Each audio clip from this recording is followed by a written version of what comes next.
আজকে সেই সন্ধ্যা থেকে আমার মাথায় একটু কুবুতি চলতেছে, মানে আকাম কুকাম করার অনেক ইচ্ছা হইতেছে। এরপর হঠাৎ করে মনে পড়ে গেল যে একটা ইস্যু বানাই। তারপর মনে হলো আমি একটা বডি স্ক্রাব বানাই ফেলি। আমার এই কালা হাতগুলো একটু ঢলা হয়ে যাবে, যেই কথা সেই কাজ। তাই জন্য চলে আসলাম বানাইতে। তোমরাও শিখে ফেলো, কালা কালা হাতগুলো ঢলা বানাইতে পারবা। বাই দ্য ওয়ে, একটা বাটি নিয়ে নিবা, ওখানে অনেকগুলো চিনি দিয়ে দিবা আমার মতো করে। এই যে কিপটামি করে চিনি কম দিলে হবে না, কিন্তু বেশি করে দিতে হবে।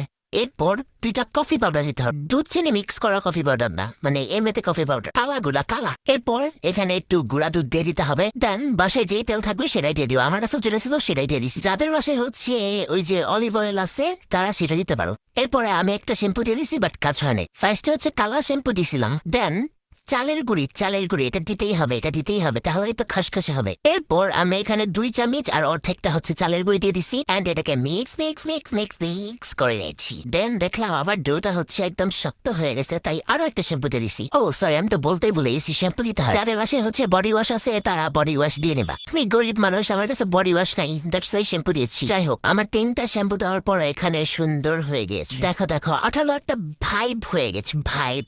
এখন তোমরা যখন এটা গায়ের ভিতরে দিবা, ধলা হয়ে যাওয়া। হা হা হা, দেখো গাইস কত সুন্দর কালার হয়েছে। দেখো গাইস, দেখো না, দেখো এই যে হাতটা হইতেছে চিপচিপা হয়ে যেতেছে। এটা তোমরা গোসল করার সময় সুন্দর করে এই গায়ের ভিতরে দিয়ে একটু ডইলা তারপরে হচ্ছে ধুইয়া ফেল। যখন রাইট, এই দেখো আমার এই কালা হাতটা সাদা হয়ে যাবে। হিহি। তারপর আমি বুঝতেছিলাম না আমি এই ঠান্ডার ভিতরে গিয়ে ফ্রিজে রাখবো নাকি রাখবো না, রাখবো না।